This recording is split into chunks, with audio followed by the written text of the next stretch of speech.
اعوذ باللہ من الشیطان الرجیم، بسم اللہ الرحمن الرحیم۔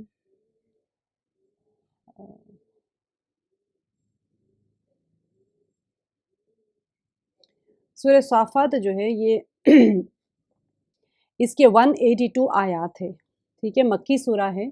اور آپ کو پتہ ہے مکی سورہ کے جو اس کے مضامین کیسے جا رہے ہوتے ہیں۔ پہلی ہی آیت میں لفظ والصافات سے سورہ کا نام آیا ہے، اور اس کے مضامین اور جو طرز کلام ہے اس سے پتہ چل جاتا ہے کہ یہ جو ایک ہے نا متوسط دور متوسط کا ہے، مڈل ٹائم کا۔ اور یہ جو ہے سورہ ہمارا آپ کو نزول کے اعتبار سے قرآن پاک کے سیکوینس میں تو 37 نمبر پہ، نزول کے اعتبار سے 56 نمبر پہ۔ تو آپ کو پتہ ہے 56 نمبر پہ جو سورہ آ گیا ہے، مطلب یہ ہے کہ یہ تھوڑا سا وہ دور شروع ہو گیا تھا جب کہ تشدد بڑھ گیا تھا، اور نبی صلی اللہ علیہ وسلم کو تقریباً تکلیفیں دیا کرتے تھے، مزاح کرتے تھے، سارا کچھ اس دور کا ہے یہ۔ اور بلکہ ہجرت کر کے بہت سارے لوگ چلے بھی گئے تھے، ٹھیک ہے۔ تو یوں کہہ سکتے ہیں کہ آخری زمانے میں، یعنی متوسط دور کے بھی آخری زمانے میں، درمیانی دور کے بھی آپ سمجھ لیں کہ آلموسٹ 8-9 نبوی دور میں، 8 نبوی دور میں یا 9 نبوی دور میں آیا ہوگا، متوسط دور کے بھی آخری زمانے میں آیا ہے۔ تو انداز بیان سے صاف پتہ چل جاتا ہے کہ مخالفت جو ہے پوری شدت کے ساتھ میں برپا ہو چکی تھی، اور نبی اور اصحاب نبی صلی اللہ علیہ وسلم کو بہت زیادہ دل شکنی کے حالات سے سابقہ پڑ رہا تھا۔ اب اس کے اندر جو موضوع اور مضمون ہیں، تو اس وقت نبی صلی اللہ علیہ وسلم کی دعوت توحید اور آخرت کا جواب، وہ لوگ کیا کرتے تھے جب آپ صلی اللہ علیہ وسلم دعوت دیتے تھے توحید کی اور آخرت کی، تو یہ لوگ تمسخر کرتے تھے، مذاق اڑایا کرتے تھے، استہزاء کرتے تھے، اس کے ساتھ ان کو جواب دیا جاتا تھا۔ آپ صلی اللہ علیہ وسلم اس اصحاب کو بھی بہت زیادہ تنگ کرتے تھے، اور آپ صلی اللہ علیہ وسلم کے جتنے بھی دعوے تھے رسالت کے، اس کو بجائے اس کے کہ وہ تسلیم کر لیتے، شدت سے انکار کرتے تھے وہ لوگ۔ کفار مکہ بہت زیادہ، یعنی کہ بہت زوردار طریقے سے یعنی کہ انکار کرتے تھے، تو ان کو تنبیہ کی گئی ہے، اور آخر میں انہیں صاف صاف خبردار کر دیا گیا ہے کہ عنقریب یہی پیغمبر جس کا تم مذاق اڑا رہے ہو، تمہارے دیکھتے دیکھتے تم پر غالب آ جائیں گے، تم اور تم اللہ کے لشکر کو خود اپنے گھر کے صحن میں اترا ہوا پاؤ گے۔ یہ آیت نمبر 171 سے لے کے 179 تک۔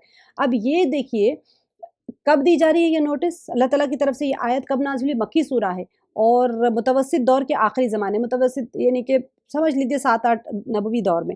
اب اس وقت دی جا رہی ہے یہ بارے میں، یہ یعنی یہ پیشن گوئی اس وقت دی جا رہی ہے، اس زمانے میں جب نبی صلی اللہ علیہ وسلم کی کامیابی کے آثار دور دور تک کہیں نظر نہیں آ رہے تھے۔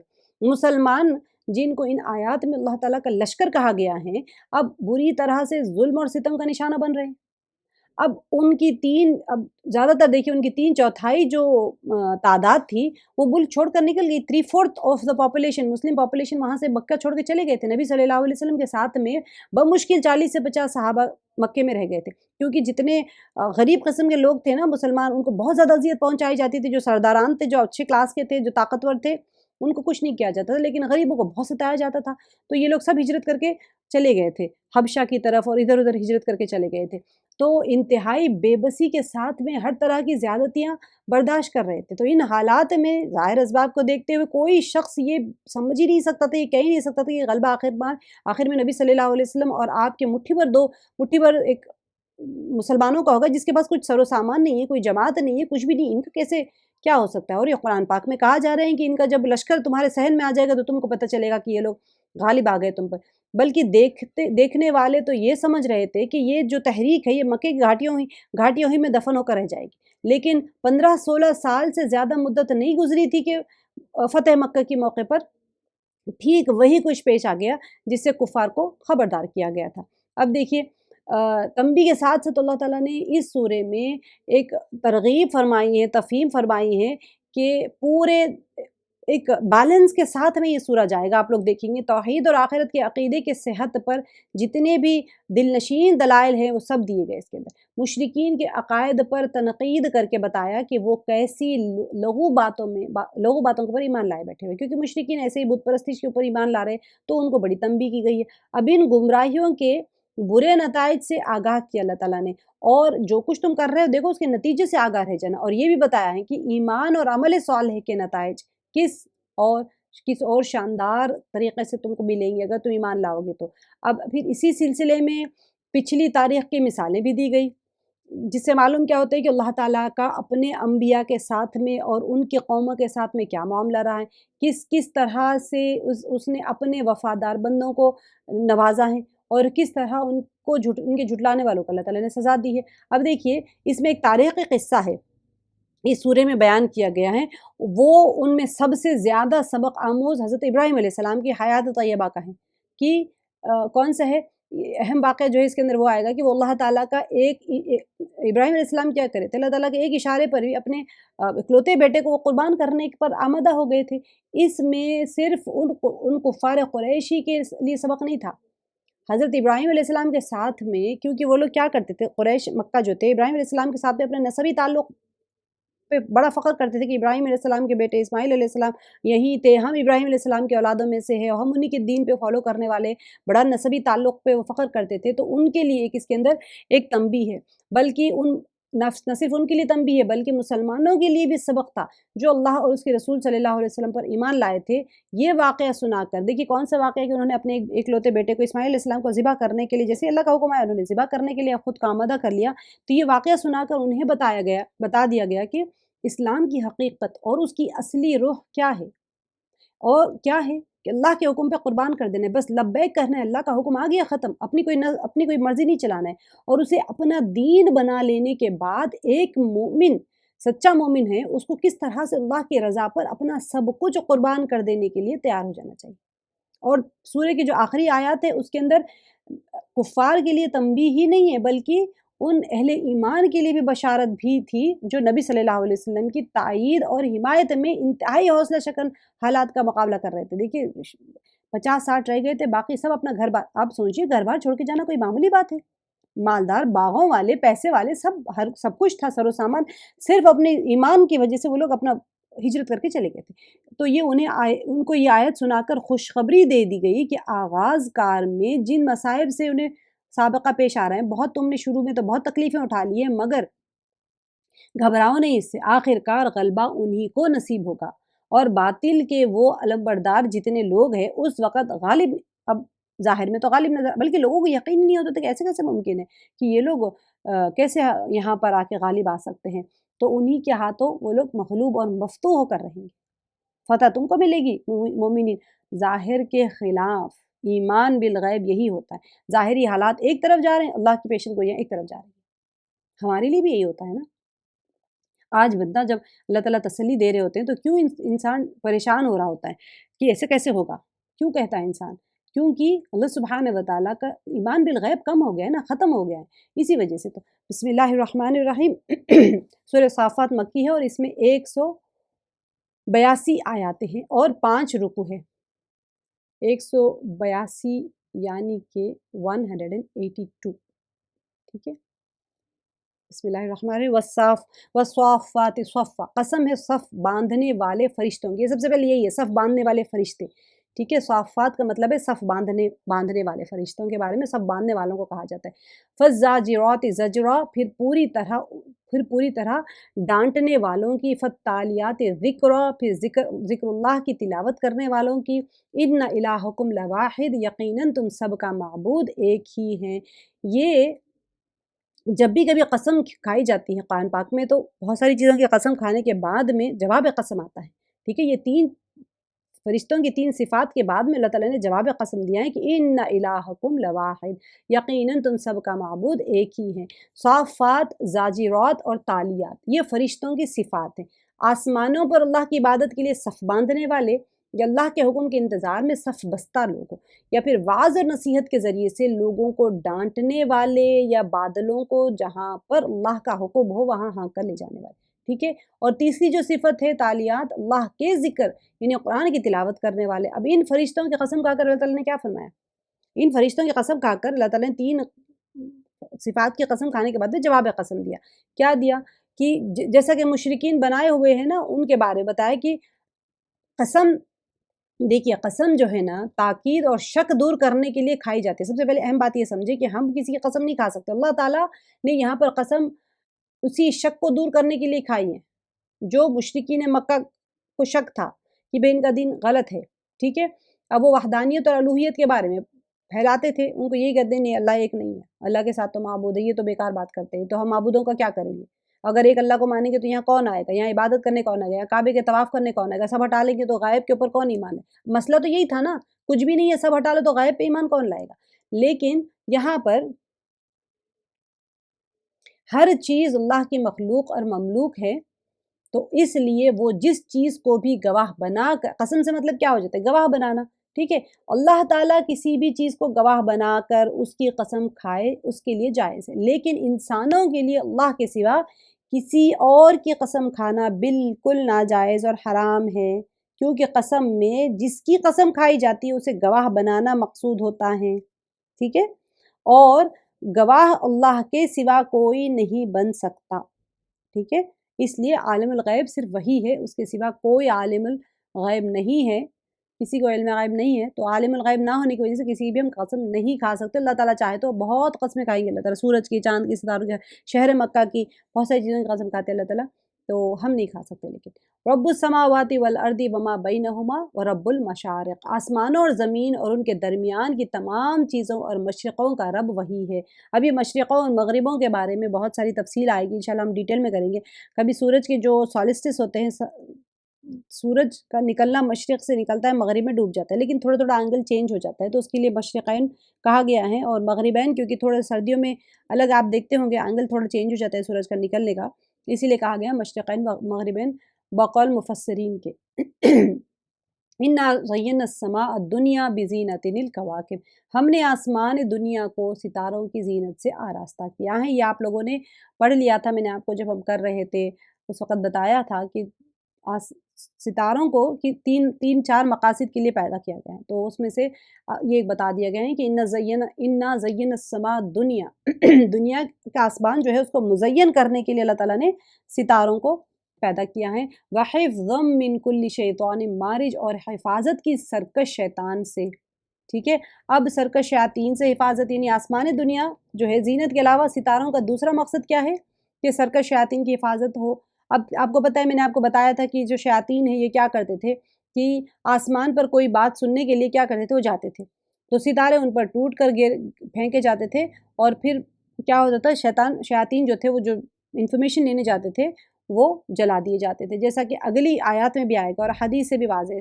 تو ستاروں کا ایک تیسرا مقصد جو ہے وہ رات کی تاریکیوں میں رہنمائی بھی ہے۔ جو لوگ صحراؤں میں نکلتے ہیں وہ انہی کو دیکھ کے، ستاروں کو دیکھ کے ڈائریکشن معلوم کر کے جاتے تھے، ٹھیک ہے؟ اب عام لوگ سب نہیں کر سکتے، لیکن جو ایکسپرٹس ہوتے ہیں وہ کرتے ہیں، ان کے لیے نیویگیشن سے سٹارز، جیسے کہ قرآن میں دوسرے مقام پر بھی بیان فرمایا۔ تو ان مقاصد سے کیا ہو گیا، اس کے علاوہ ستاروں کا اور کوئی مقصد بیان نہیں کیا گیا ہے، لہٰذا ان سے نجوم کے حالات نکالنا، برجوں میں داخل ہونا، بارش کا، ساری چیزیں سب شرک ہے۔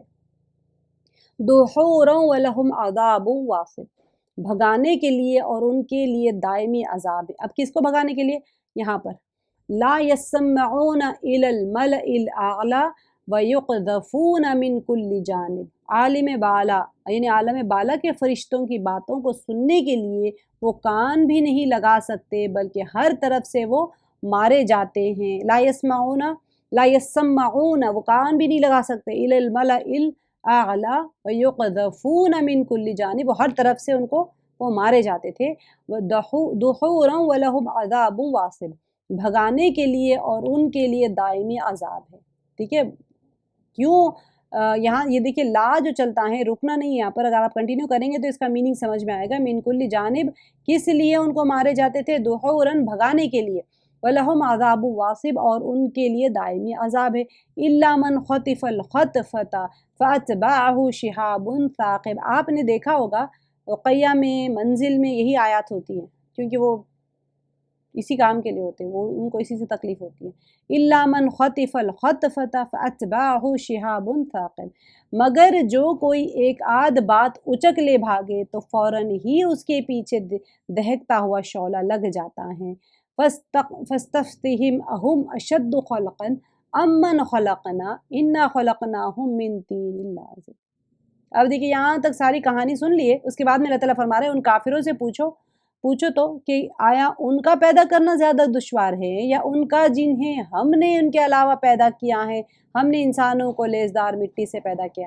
اب دیکھیے اللہ تعالیٰ نے جو زمین ملائکہ آسمان جیسی چیزیں بنائی ہیں، اتنے بڑے بڑے آسمان ہیں، اتنے بڑے بڑے ستارے ہیں، وہاں سے جا کے تھوڑی سی انفارمیشن لانے گئے تو ان کو آگ کے شعلے پھینک کے مارا جا رہا ہے، بلکہ ستاروں سے ہی مارا جا رہا ہے پھینک پھینک کے. تو یہ بنانا زیادہ مشکل ہے، تمہاری پیدائش مشکل ہے، تم کو مرنے کے بعد دوبارہ زندہ کرنا مشکل ہے.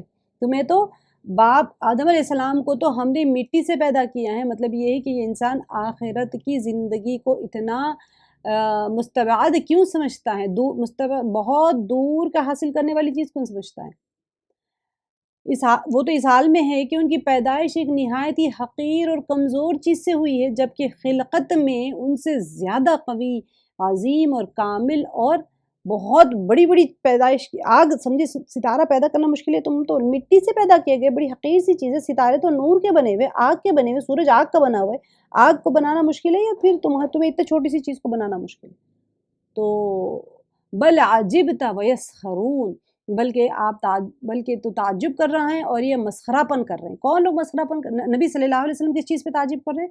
یہ لوگ انکار کیوں کر رہے ہیں، منکر کیوں ہو رہے ہیں آخرت کے.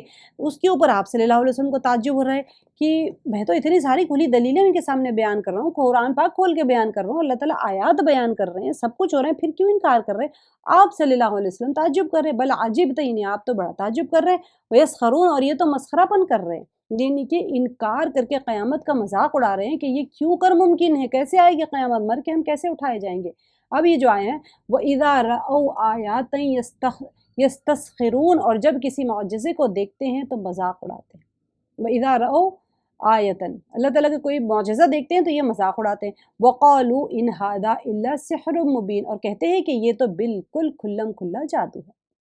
یعنی یہ ان کا شیوا ہے کہ جب کوئی نصیحت ان کو قبول تو کرنا ہوتا نہیں ہے. جب کوئی معجزہ پوچھتے ہیں معجزہ دکھاؤ، جب معجزہ دکھاتے ہیں تو کہتے ہیں یہ تو جادو ہے. یہ تو موسیٰ علیہ السلام کے ہر دور میں یہی ہوتا تھا نا، یہ لوگ یہی کہتے تھے یہ تو سحر مبین ہے، یہ تو کھلا جادو ہے. یہ اذا متنا وکنا ترابا وعظاما انا لمبعوثون، ان کا سب سے بڑا کیڑا دماغ میں یہی ہوتا تھا، کیا جب ہم مر جائیں گے اور خاک اور ہڈی ہو جائیں گے پھر کیا سچ مچ ہم اٹھائے جائیں گے؟ یہ ایک دن کا سوال ہوتا تو ایک ہی بار بیان کرتے اللہ تعالیٰ. بار بار یہی چیز پوچھتے تو اللہ تعالیٰ بھی بار بار ان کے عقلوں کے اوپر یہی چیز کی مار مارتے ہیں. تو دیکھو کائنات کا پیدا کرنا مشکل ہے، تمہارا پیدا کرنا مشکل ہے. تم پوچھتے ہو کہ ہم مٹی بن جانے کے بعد میں دوبارہ ہڈی ہو جائیں، خاک ہو جائیں، پھر ہم کیسے سچ مچ ہم دوبارہ اٹھائے جائیں گے. او آباؤنا الاولون، پھر پوچھتے ہیں کیا ہم سے پہلے کے ہمارے باپ دادا بھی، یعنی وہ بھی اٹھائے جائیں گے دوبارہ سے.